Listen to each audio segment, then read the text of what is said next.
Em nome do Pai, e do Filho e do Espírito Santo. Amém. Ave Maria, cheia de graça, o Senhor é convosco. Bendito sois vós entre as mulheres, e bendito é o fruto do vosso ventre, Jesus.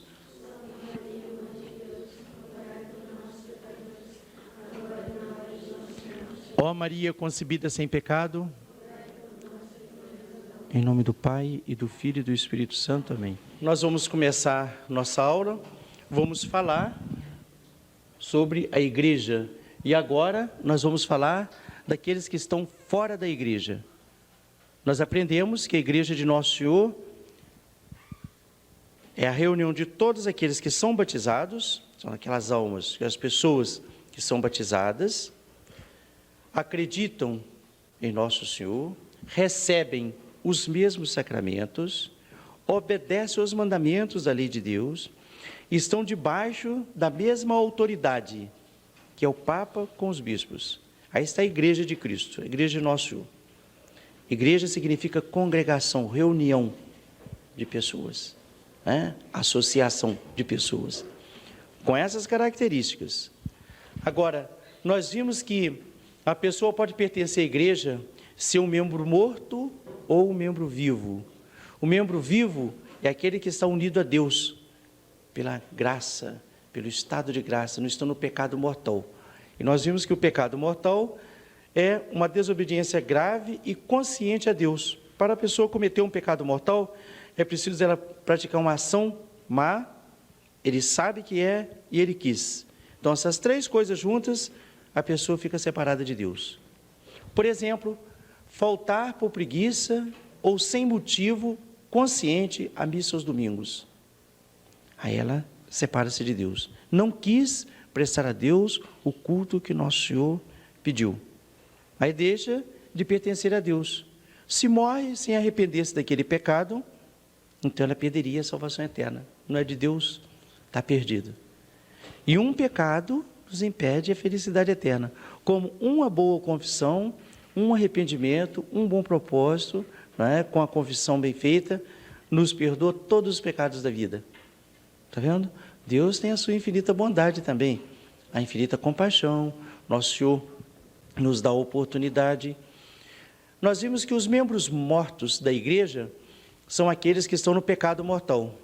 Não quiseram ou rejeitaram a Deus, ou não se arrependeram de suas culpas graves, aí estão mortos para Deus. Mortos porque se eles morrem naquele estado, eles perdem a união com Deus, a felicidade eterna. Tá certo? São os membros mortos. Aqui nesse mundo, entre os membros mortos, também se encontram aqueles que estão fora da Igreja Católica. Não só pelo pecado mortal, mas também por não aceitarem a doutrina de Jesus Cristo, por não praticarem os mandamentos como Nosso Senhor deixou, e também por não receberem os sacramentos, e por não aceitar a hierarquia que Jesus Cristo deixou. Também estão fora da Igreja Católica. Por exemplo, os infiéis, pagãos, eles não são batizados, não pertencem à igreja. Uma criança, quando nasce, ela não pertence a Deus, como filha de Deus. Ela pertence a Deus como criatura. Por isso que tem que batizar quanto antes. O conselho e o pedido que a igreja faz, não deixar passar de 10 dias, quando mora dentro da cidade, perto da igreja, próximo, fácil acesso. E não deixar passar de 30 dias quando mora muito longe. Atualmente, na nossa região, todo mundo tem essa facilidade. Não deixar passar. O bom é batizar o quanto antes. Quando a criança nasce, já tem o padrinho, já tem a madrinha, já está tudo marcado, para o mais rápido possível, a criança se tornar filha de Deus. O pai e a mãe prepara a roupa, prepara o berço, né? Prepara a casa, prepara o remédio, tudo, por que não preparar a criança para ser filho? Quem é pagão está fora da igreja. Quem não é batizado não pertence à igreja a essa associação de almas que são de Deus. Depois nós temos os judeus. Os judeus são aqueles que pertencem à raça de Jesus Cristo. É o povo escolhido, é o povo que Deus escolheu para transmitir para as gerações todas, não é, a doutrina do Messias, do futuro Salvador. Mas acontece que os judeus, eles não aceitaram Jesus Cristo. e não aceitaram a Trindade. Quem é Jesus Cristo? Vocês se lembram? Jesus Cristo, respondam todos. É a segunda? É o Filho de Deus feito homem. Eles não aceitaram Jesus Cristo como Deus.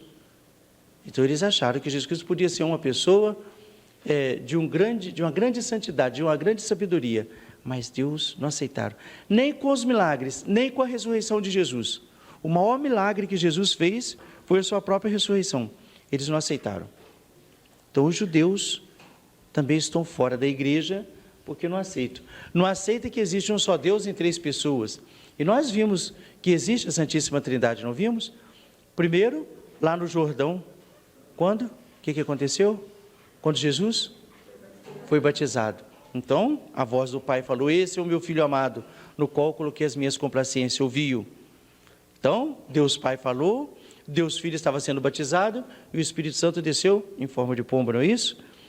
Depois, lá no Tabor, quando Jesus transfigurou-se na frente dos apóstolos, quais eram os apóstolos? Foram 3, São Pedro, São Tiago e São João.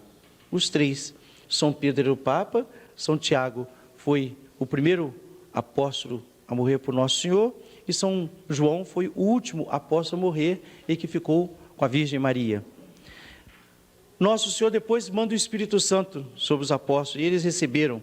Então, Nosso Senhor deu toda a prova da Santíssima Trindade.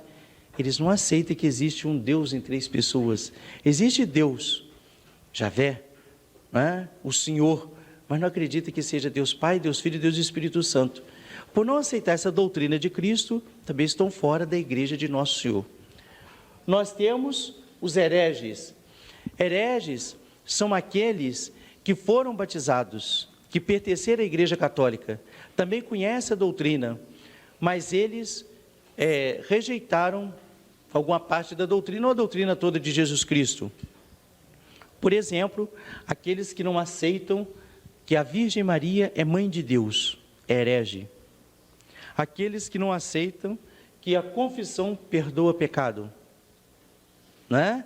Aqueles que não aceitam que o inferno existe, negam, né? Aqueles que não aceitam, por exemplo, que Jesus Cristo fundou aqui uma igreja hierárquica, rejeitam a hierarquia e, portanto, se separam, são cismáticos. Aqui também tem os cismáticos. Não aceitam a autoridade da igreja. Aceitam que a igreja tenha tudo, mas eles não aceitam que tenha o Papa e que tenha autoridade sobre eles. Estão fora da igreja de Nosso Senhor. Eu soltei aqui os apóstatas. São aqueles que rejeitaram tudo. Abandonaram a igreja, saíram da igreja católica. Rejeitaram tudo, comunhão, confissão, missa, batizado, foram viver contra Deus. E às vezes até falando mal da igreja. São os hereges. Viu que perigo a gente pode ficar? Quanto que nós podemos fazer de mal? E também os excomungados. Excomungados são aqueles católicos, pode acontecer com qualquer um de nós, que cometa uma falta tão grave que a igreja como que nos expulsa da sua união, pelo pecado grave. Por exemplo, quando Lutero fez aquela bula, fez aquela separação da igreja, rejeitando aceitar a tradição, rejeitando aceitar o livre-arbítrio e tudo mais, e a igreja mandou que ele se corrigisse, e mandou que ele reparasse o seu erro. Ele, zombando, rasgou o documento que o Papa mandou para ele, e depois até zombou da própria excomunhão da igreja. Se separou, ficou excomungado. Existem outros pecados, quem comete graves sacrilégios, alguns tipos de sacrilégio também podem incorrer na excomunhão. O Papa agora falou no documento, quando ele fez com relação ao respeito à Santíssima Eucaristia, se alguém tratar conscientemente a Santíssima Eucaristia com falta de respeito e profanar, também incorre nesse castigo. Excomunhão é a última, é a pena mais grave que a igreja dá para um fiel. É expulsar da própria casa, não é? Daí a necessidade da gente pensar em ser católico. não ser infiel, não ser judeu. Nós não somos judeus, é raça. Nós não somos de raça e nem de pertença àqueles que não aceitaram Jesus Cristo. Mas também não vamos aderir à sua doutrina. Normalmente, eles só aceitam quem pertence por nascimento mesmo. Eles não aceitam outras pessoas que se aderem a eles, não. Para ser judeu, tem que ser nascido de judeu. Em geral, assim. Aí está quem está fora da igreja. Fora da igreja, a pessoa não tem salvação. Se uma pessoa que não é batizada morre, não tem salvação. Um judeu, sabendo de tudo, morre, não tem salvação. Um herege que nega as verdades conhecidas como tal, não tem salvação. Um apóstata que abandonou a igreja, que rejeitou tudo que é bom, que nosso Senhor nos ensinou, não tem salvação. Os cismáticos, também, aqueles que separaram, não aceitam a autoridade da igreja, não tem salvação. Também os excomungados. Então, agora, aqueles que pertencem à igreja, os católicos, que são batizados, aceitam a autoridade, aqueles que praticam a doutrina, aqueles que recebem os sacramentos, aqueles que amam nosso Senhor, pode perder a salvação? Pode. Se comete um pecado mortal. Se cometer um pecado mortal, ele é membro da igreja, mas é um membro, como é chamado? Morto. É um membro morto. E se ele morre, já estando morto, não é? Aí ele perdeu a salvação eterna. Por isso que a imitação de Cristo diz: bem-aventurado o morto que morre no Senhor. Aí a imitação de Cristo fala no sentido daquele que é morto para as coisas erradas e vivo para Deus. Bem-aventurado aquele que morreu para as coisas erradas. Aí ele, quando ele morrer, ele morreu em Deus. Ele morreu amigo de Deus, porque ele morreu para as coisas erradas, a imoralidade, a impiedade. Ele morreu para a falta de honestidade. Aí ele vive para Deus. O morto que morre para os, não é? Morre no Senhor, ele tem a salvação eterna. E o cristão que tiver a fraqueza ou a infelicidade de cometer um pecado mortal, ele está morto, mas ele pode viver, não pode? Qual é o remédio que ele usa para poder viver? Confissão. Aí a confissão vai lhe restituir. Nosso Senhor foi tão bom que ele, sabendo da possibilidade de nós perdermos a nossa salvação por causa das fraquezas, por causa da tentação do demônio que quer a nossa perdição, e por causa também do mundo. O mundo também nos tenta. As pessoas erradas do mundo não tentam. E você está lá naquele colégio, você está naquela igreja, você escuta aquilo que o padre fala, aí te induz a fazer o mal, não é assim? Como, por exemplo, os que induzem vocês a serem maus filhos. Que é isso? Seu pai te manda você fazer isso, eu quero ver fazer com meu pai, eu não faço. Então induz o filho a ficar contra o pai. Então essas pessoas nós chamamos de mundo, ou seja, pessoas que fazem o erro a tal ponto que podem induzir outros a ficarem contra Deus. Então dessas nós temos que ter cuidado, senão também nós temos que ter cuidado de quem? Do inimigo, que é o demônio, é mal, o adversário. Ele vai nos tentar para poder nós mesmos ficar contra Deus, como ele é contra Deus. E ele vai nos apresentar coisas boas, aparentemente. Você tem que gozar da vida, vocês são jovens. Mas por que você vai estudar hoje? Não é? Para que tanta preocupação assim? O seu pai falou que uma hora você chegar em casa, não é tanto assim não, também seu exagero. E assim vai induzindo a pessoa ao mal, sugere o mal, chama-se tentação. Ou então, outro inimigo que somos nós mesmos, nós temos dentro de nós mesmos. A natureza muitas vezes nos arrasta para o mal, não arrasta? Às vezes, diante da preguiça, a pessoa não quer estudar, diante da alimentação a pessoa fica exagerada, come demais, gula, não é? Ou diante, numa ocasião, um ato inconveniente, imoral. Então está dentro da própria natureza. Então temos que lutar contra o demônio, contra o mundo e contra nós mesmos. E Deus, nosso Senhor, nos dá força para tudo isso. Ele dá a sua graça, Ele nos dá os sacramentos, Ele nos dá a ajuda dos santos, da Virgem Maria e do nosso anjo da guarda. Só erra quem quiser, viu? Então, agora vocês viram direitinho a igreja de Nosso Senhor, que está fora da igreja, e que pode, portanto, perder a sua salvação. Agora eu vou ler aqui, só para facilitar a fixar.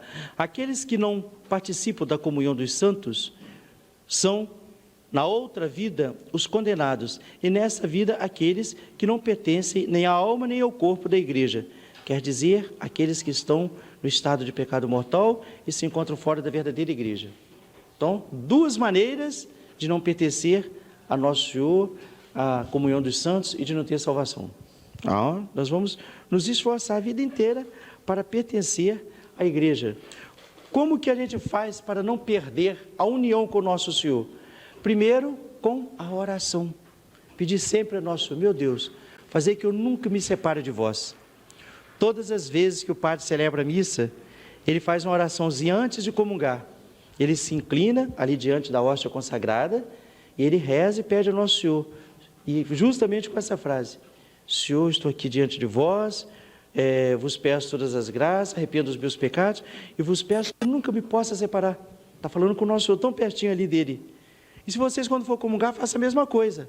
Ó, meu Jesus, eu recebi agora o Senhor na comunhão, fazei com que eu nunca me separe de vós, por nada desse mundo, nem por pecado, nem por heresia, nem por revolta, nem por maus hábitos, nem atos, que eu nunca me separe de vós, que eu salve a minha alma, que eu aprenda a doutrina que o Senhor me ensinou para vivê-la e para um dia possuir-vos no céu. Esse é o cuidado que nós devemos ter. Depois, os nomes da igreja. A igreja tem esse nome de povo de Deus, reino de Deus, Jerusalém celeste, esposa de Cristo, casa de Deus e templo de Deus. A igreja, quando fala povo de Deus, ou seja, aqueles que querem seguir Nosso Senhor. Como a igreja de Nosso Senhor é constituída de pessoas, e como existe uma multidão de gente que pertence à igreja de Nosso Senhor, torna-se um povo. Não é assim? Então pode-se falar, a igreja é o povo de Deus. Aqueles que seguem Nosso Senhor, colocam em prática os seus mandamentos, guardam a sua doutrina, os seus ensinamentos, são de Nosso Senhor. Também nós vimos aqui reino de Deus, a posse de Deus das almas. Deus toma conta das nossas almas. Deve sempre pensar nisso. Tão bom a gente pertencer a Deus, ter Deus dentro de nós, a felicidade, né? Que é a tranquilidade, aquele sossego, aquela segurança. Vocês não ficam contentes e seguros quando os pais estão em casa? Dormem tranquilos. Se o pai e a mãe viajam, deixa vocês sozinhos à noite. O papai não está aí hoje. Se chegar um ladrão, o que nós vamos fazer? Não é isso? A mesma coisa acontece conosco, que somos filhos de Deus. Então nós queremos sempre que Deus, nosso reine sobre nós, esteja dentro de nós, conosco. É tão bonita aquela história dos discípulos de Emaús.